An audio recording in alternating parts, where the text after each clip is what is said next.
ನಮಸ್ಕಾರ ಎಲ್ಲರಿಗೂ. ನಾನು ತೇಜ ಹೋಮ್ ಕೇರ್ ಸರ್ವಿಸ್ ಬೆಂಗಳೂರಿಂದ. ನಮ್ಮ ಚಾನಲ್ಲು ಹೆಸರು ಬಂದು ಜಾನ್ ಮೂರೆ. ನಾವು ಈ ವಿಡಿಯೋ ಮಾಡಿದ ಉದ್ದೇಶ ಏನೆಂದರೆ, ನಮ್ಮ ಉತ್ತರ ಕರ್ನಾಟಕ ಜಿಲ್ಲೆಗಳಲ್ಲಿ ಕೆಲವು ಜಿಲ್ಲೆಗಳಲ್ಲಿ ನಮ್ಮ ಜನ ಹೇಗೆ ಈ ಮನೆಗಳು ಕಟ್ಟಿಸ್ತಾರಂತ ತೋರಿಸೋದಕ್ಕೆ ಮಾತ್ರ ಉದ್ದೇಶದಿಂದ ಈ ವಿಡಿಯೋನ ಮಾಡಿದ್ದೀನಿ. ನೋಡಿರಿ, ಇಲ್ಲಿ ಎಲ್ಲ ಕಳ್ಳು ಯೂಸ್ ಮಾಡಿ ಚೆನ್ನಾಗಿ ಮನೆಗಳು ಕಟ್ಟಿಸ್ತಾರೆ. ಇದನ್ನು ತುಂಬ ಸ್ಟ್ರಾಂಗಾಗಿರುತ್ತೆ ಮತ್ತು ತುಂಬ ಕಾಲನೂ ಬಳಕೆ ಬರುತ್ತೆ. ಸೊ ಇದು ಚೆನ್ನಾಗಿ ಕಟ್ತಾರೆ. ಮತ್ತು ಇಲ್ಲಿ ನಮ್ಮ ಜನ ಎಲ್ಲ ರೊಟ್ಟಿ ಸಾಂಬಾರು, ರೊಟ್ಟಿ ಬೇಳೆ ಸಾರು ತಿಂದು ತುಂಬ ಗಟ್ಟಿ, ಅದೇ ಥರ ಆ ಮನೆಗಳು ಹೆಂಗೆ ಗಟ್ಟಿಯಾಗಿರ್ತಾವೋ ಅದೇ ಥರ ಅವರೂ ತುಂಬ ಗಟ್ಟಿಯಾಗಿರ್ತಾರೆ.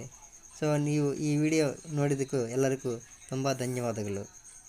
ದಯವಿಟ್ಟು ನಿಮ್ಗೆ ಇಷ್ಟ ಆಯ್ತಂದರೆ ಒಂದು ಲೈಕ್ ಮಾಡಿರಿ ಮತ್ತು ಒಂದು ಸಬ್ಸ್ಕ್ರೈಬನ್ನು ಮಾಡಿರಿ ಅಂತ ನಾವು ರಿಕ್ವೆಸ್ಟ್ ಮಾಡ್ತಾಯಿದ್ದೀವಿ ರೀ.